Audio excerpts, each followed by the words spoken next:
Estamos abrindo, então, os nossos trabalhos relativo ao dia de hoje, nesse 18 de maio do ano 2024. E o nosso abraço fraterno, então, a todos aqueles que nos acompanham já ao longo do tempo e nos acompanham no sentido de, nessa relação que temos junto à exposição, aos comentários, aos ensinamentos que o Espiritismo nos traz, ampliando cada vez mais nosso conhecimento, que é muito importante para cada um de nós.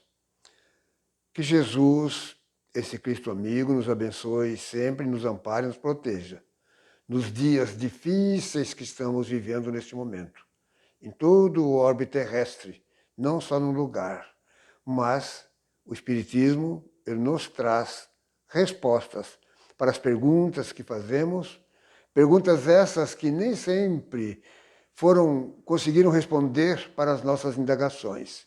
Então esse é o nosso objetivo. E hoje nós estamos trazendo aqui um tema para falar.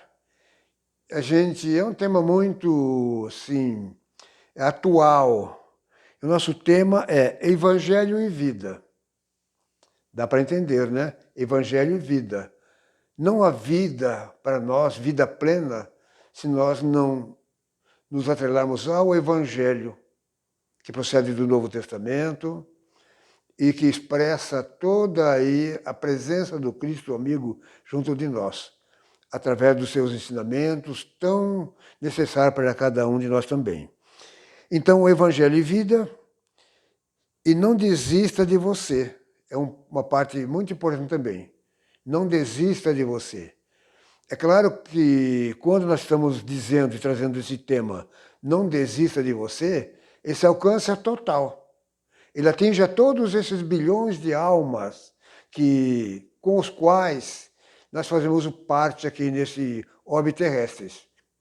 Onde é uma pessoa, onde há um ser, e essa pessoa, esse ser que está lutando, que está se movimentando, e muitas vezes, diante das barreiras, dos desafios, muitas das vezes começam a colocar em pensamento a desistência.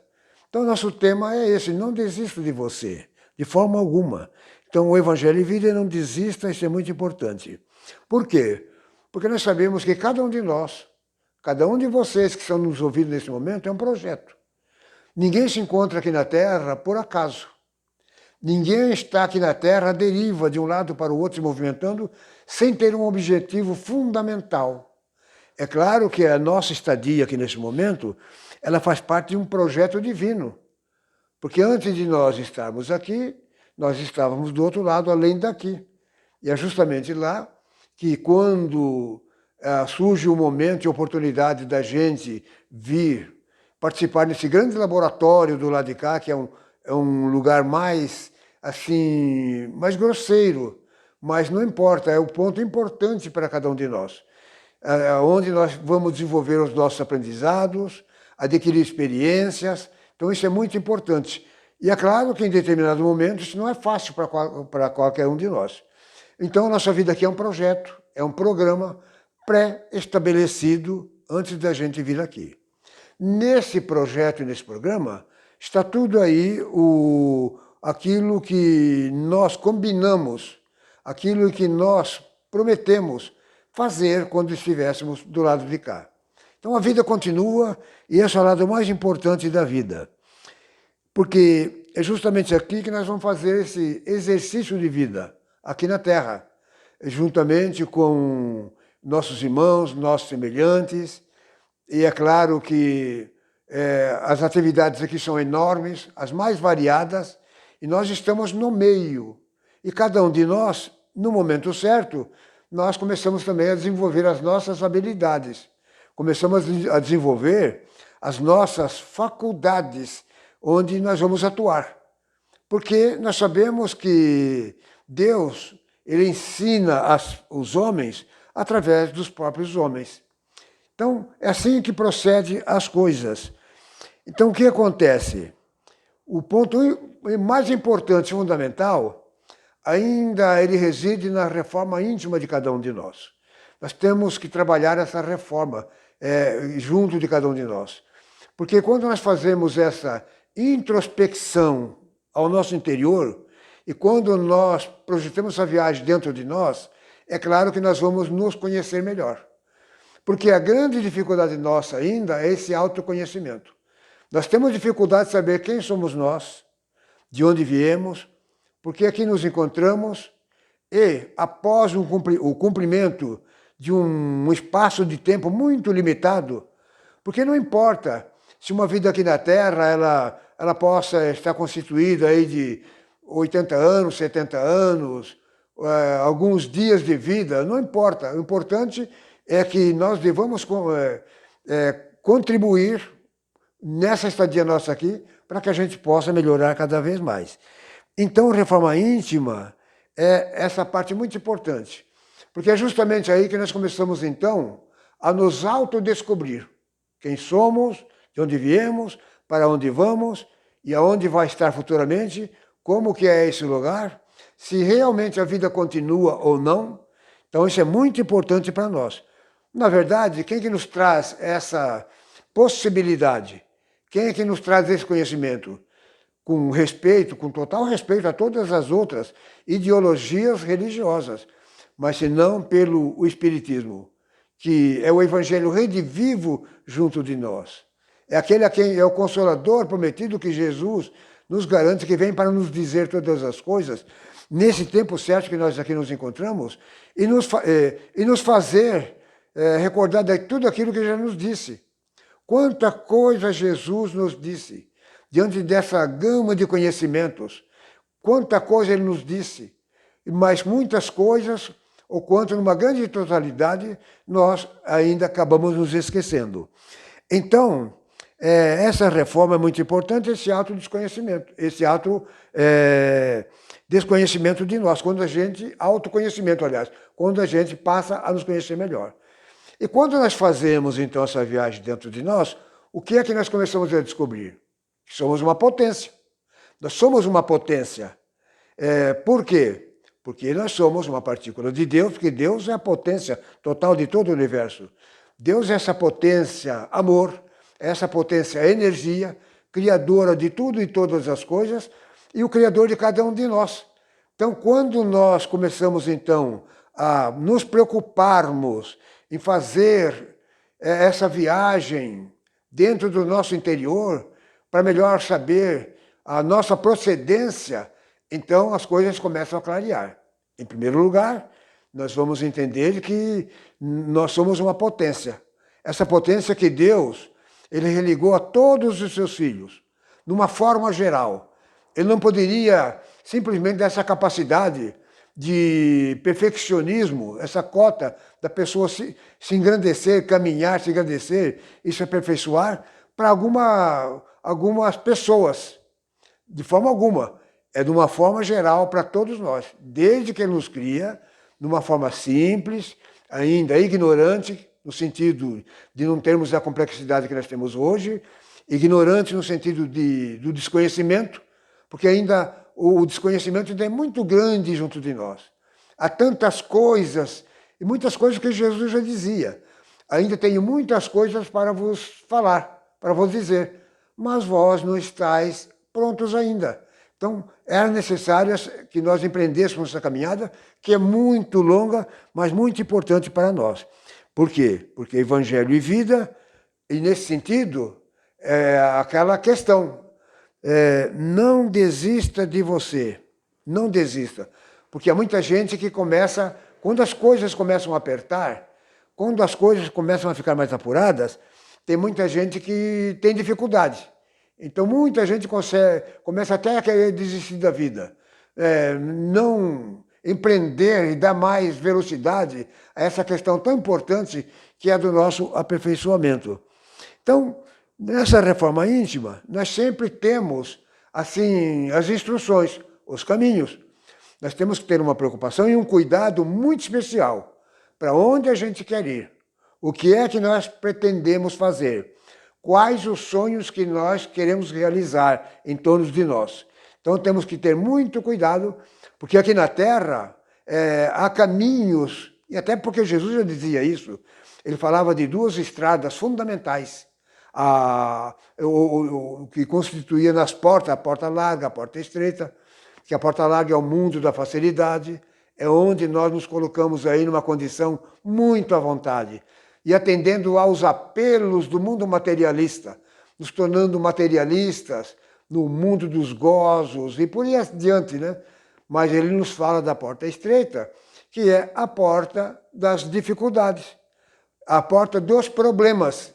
Vejamos que como a grandeza dessa questão, porque aí as pessoas acham que problema é uma coisa muito terrível, e nós sabemos que não é bem assim.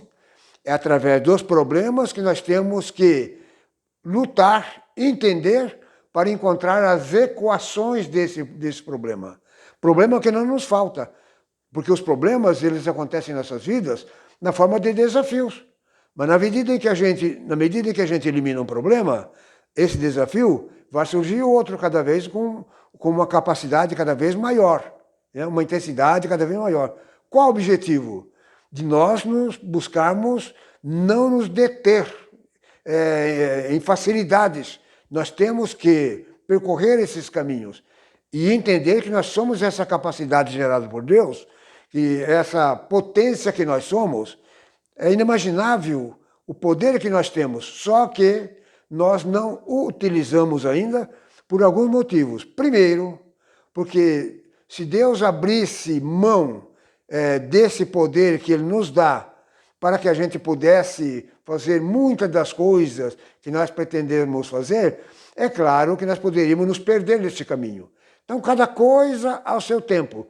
Tudo é dosado, tudo é de cima para baixo e é dosado. Então, isso aí fica no mundo das experiências. Então, nós temos que ser experientes. Então, e também nós entramos naquela questão, porque não tem há dificuldades, mas são dificuldades que podem ser superadas. Todas as dificuldades que nós vamos encontrar, elas podem ser superadas por nós mesmos, porque nós temos as informações. As informações, ela provém do próprio Cristo. Quando lá em Mateus, no capítulo 6, de 5 a 8, há um capítulo dizendo, pedi e obtereis. Inclusive, essa questão também está, esse título, no Evangelho segundo o Espiritismo, no capítulo 27, chama pedi e obtereis. Então, Jesus, ele nos dá todas essas prerrogativas. Quer dizer, nós temos dificuldades, não é fácil. A nossa convivência aqui não é fácil, mas nós entendemos que Ele, Jesus, está sempre por trás. Ele está sempre por trás, nos dando toda essa guarida, essa guarda, para que a gente possa, então, realmente vencer esses obstáculos. Pedi e obtereis, buscai e achareis, batei e a porta se vos abrirá. Não é interessante? Isso está no capítulo 6, mas nós entendemos que o capítulo 6, que de Mateus, no capítulo 5, é justamente o capítulo que vai falar das bem-aventuranças. Bem-aventurados os aflitos, bem-aventurados os mansos de coração, e por aí vai. É o capítulo das bem-aventuranças. São 8 bem-aventuranças. E esse capítulo ele vai terminar, ele começa no 5 e termina lá no final do capítulo 7. Ele termina lá. Esse mundo tão importante desses pedidos que nós temos necessidade. Então, pedi e obtereis, e achamos interessante assim, porque ele diz assim, pedi e obtereis. Vejamos como ele é bem claro. Ele não diz assim, ó, pedi e a gente vai ver o que se pode fazer. Ele é bem enfático ao dizer, pedi e obtereis. Agora, depende de como nós vamos pedir as coisas. Porque nós temos dificuldade ainda dentro desse campo. Às vezes nós pedimos coisas que não estão dentro da nossa realidade. Nós vamos pedir coisas que só vão nos trazer prejuízo. Então, quando Jesus diz pedi e obtereis, é claro que ele está entendendo que nós vamos pedir aquilo que nós temos necessidade. Aquilo que está dentro de uma linha de autoconsciência nossa. Aquilo que não nos vai prejudicar. Então, é claro, dentro dessa situação, nós vamos conseguir sim. Nós vamos pedir e vamos obter. Aí, buscar e achareis, é claro que nós estamos buscando muitas coisas, conhecimentos, instruções, nós estamos buscando como pode acontecer a renovação de nossa própria vida, e onde nós podemos, então, também ser cooperador junto dos nossos irmãos que caminham conosco, porque nós não caminhamos sozinhos, nós caminhamos junto de uma multidão. E nessa multidão, e diante dessa multidão, nós temos a nossa família, nós temos nossos entes queridos, nós temos aqueles a quem nós podemos auxiliar. Então, o que nós buscamos está na nossa intenção, da melhor possibilidade, na nossa intenção, da melhor forma possível, onde a gente vai procurar buscar para que sirva para nós, mas sirva também para o nosso semelhante. Batendo a porta para que ela se nos abra, é claro que é a porta do conhecimento, é a porta da felicidade, é a porta da realização dos nossos sonhos, é essa porta muito importante para cada um de nós. Então vejamos, o Espiritismo ele traz esse leque de informações para nós na condição de espírito de verdade, que é o Consolador prometido, que vem nos ensinar todas as coisas. E até porque o Espiritismo, lá no capítulo 1 do Evangelho segundo o Espiritismo, das 3 revelações, uma está Moisés, a outra está o Cristo e a outra o Espiritismo. Mas quando ele chega nessa questão do Espiritismo, ele vai dizer que é a ciência nova, que vem demonstrar a nós, por meio de provas irrecusáveis, a existência e a natureza do mundo espiritual. E a nossa relação com esse mundo corpóreo. Isso é muito grande. Inclusive, nós sabemos que esses conhecimentos tão necessários a nós, de uma certa forma, eles foram retardados. Muitas das ideologias religiosas do passado, eles não trouxeram, ou trouxeram muito pouco essa cooperação, essas informações mais profundas, né? Como está sendo colocado aí, que é a ciência nova que vem demonstrar por meio de provas irrecusáveis, porque não dá para recusar, a existência e a natureza do mundo espiritual e a nossa relação com esse mundo corpóreo. Então, vejamos, muito pouco se fala a esse respeito. Quando nós não estamos aqui, aonde a gente vai estar? Após um relativo cumprimento da nossa estadia aqui, porque é um relativo cumprimento. Nós não vamos cumprir com tudo aquilo que nós prometemos antes de estarmos aqui. Aquilo que estava contido no projeto de vida para nós aqui. Dificilmente nós vamos conseguir, com raríssimas exceções, de alguns enviados, alguns espíritos de alta elevação, missionários, mas a maioria de nós ainda estamos nesse mundo relativo. Só que tem um detalhe, a doutrina espírita, esses ensinamentos que ela traz, mostrando um Deus maravilhoso, um Deus de infinita misericórdia, um Deus amor puro, essa energia, e que se coloca na condição de Pai nosso, nós filho dele. Então, é muito diferente daquilo que muitas vezes muita gente não teve acesso a esses conhecimentos. Então, isso é muito importante para nós. Então, esse é o mundo das experiências. E nós temos que nos tornar cada vez mais experientes, porque muitas vezes nós achamos que já detemos toda a sabedoria. Nós já detemos muitos conhecimentos. Mas nós sabemos que quanto mais a gente estuda, quanto mais a gente adentra a esse mundo desses conhecimentos, aí nós passamos a saber, porque nós ficamos mais sábios. Aí nós passamos a saber que pouco sabemos em torno daquilo que nos é colocado. Porque há muita coisa a ser colocado. O próprio Emmanuel, ele diz que, imaginemos, o mentor de Chico Xavier, detentor de um conhecimento profundo, muito profundo, o maior divulgador do Evangelho aqui na Terra nos tempos modernos. O maior, inclusive, ele está à frente do Evangelho aqui na Terra. E ele diz que há coisas que eles tratam entre si, nas esferas superiores, e que ainda, muitas vezes, eles têm dificuldade em entender. E que tem que recorrer às esferas mais superiores para poder entender aquele assunto. Então nós vemos que não é para desanimar, mas nós temos que perseverar, nós temos que continuar, para que a gente realmente possa ser útil. Então, não desistir de nós não significa entender que nós já estamos prontos. Mesmo que eu faça o máximo possível que eu possa estar dentro do meu entendimento, da minha capacidade, jamais eu posso dizer que já estou pronto. Todos nós estamos muito longe disso ainda.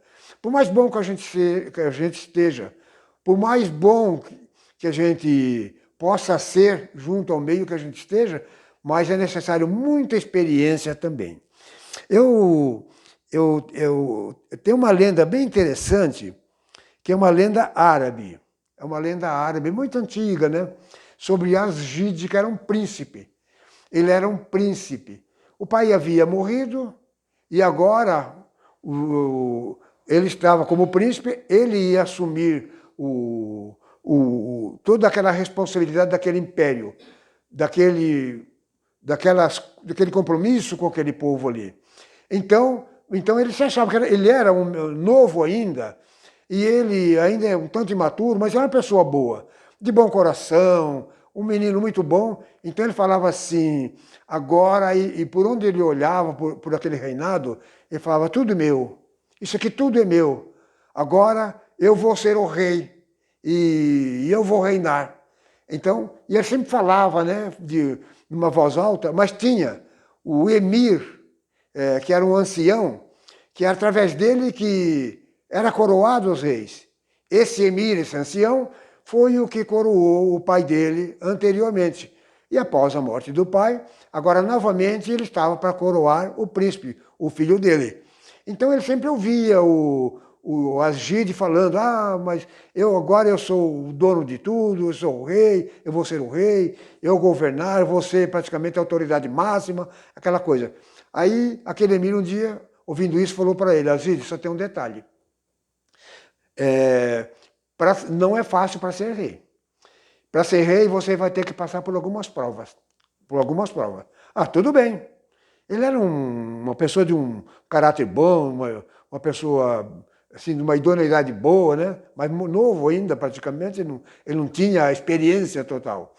Tudo bem, você vai ter que passar por um teste primeiro, porque é eu que vou te coroar. Coroei seu pai e agora vai ser você. Então nós vamos fazer uma viagem amanhã cedo, eu vou te mostrar um lugar e nós vamos subir ao Monte Supremo, que é uma montanha, né? E lá nós vamos chegar num lugar e você vai passar por um teste. Se você passar nesse teste, imediatamente já vamos te coroar rei, já vou te coroar. Se não, a gente vai ter que aguardar, esperar.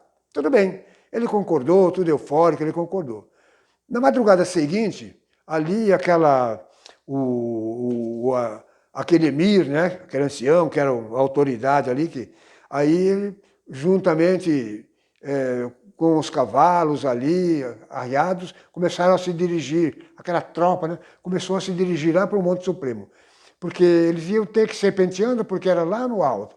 Quando chegaram lá, num determinado lugar, havia uma enorme porta de bronze muito grande, e por detrás da porta de bronze havia grades. E através das grades havia um leão com um aspecto muito feroz.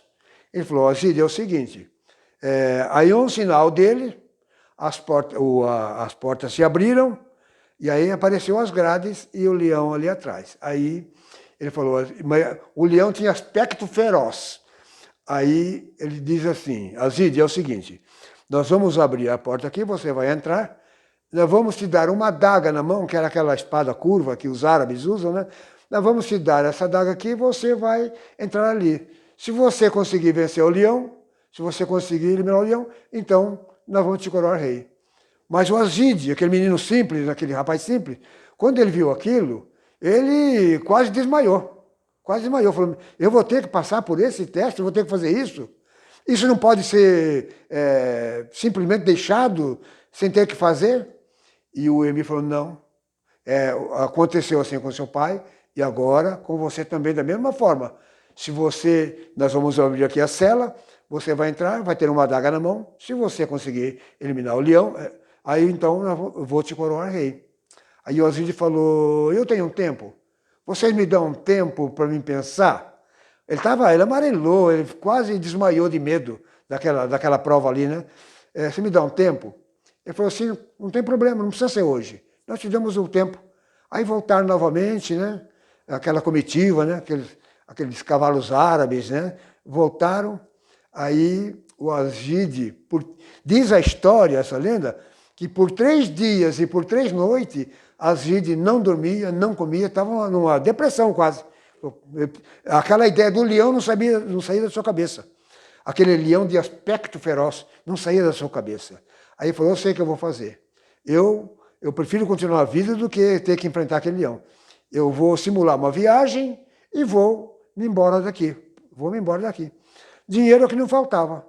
Aí num dia bem cedinho, ele mandou ali ajeitar um cavalo árabe ali para ele, é claro, ali nos alforjes ali, levou muito dinheiro, ouro, levou, e saiu, alegando que ele ia fazer uma excursão, mas na verdade ele estava fugindo, alegando que ia fazer uma excursão. Aí ele foi, andou quase uma semana, até que ele chega num lugar bonito, numa planície, um lugar muito bonito, árvores, pássaros cantando, aquela coisa toda. Ele falou, olha que lugar maravilhoso, é aqui que eu vou ficar. Aí chegou, tinha um senhor lá, um senhor já meio idoso também, aí ele entrou em contato com ele, e aquele senhor muito bom, de uma bondade extrema, ele falou, olha, se você quiser, você pode ficar aqui conosco um tempo, não tem problema, pode ficar aqui. Eu tenho um filho mais ou menos da sua idade, que ele é pastor. Todo dia ele pega as ovelhas aqui e leva lá para aquelas montanhas, um lugar lá, porque aqui nós não temos os pastos, então ele vai todo dia cedo, ele vai naquela direção, e depois, à tardezinha, ele volta com o rebanho. Você pode até ir com ele. Ele falou, tudo bem.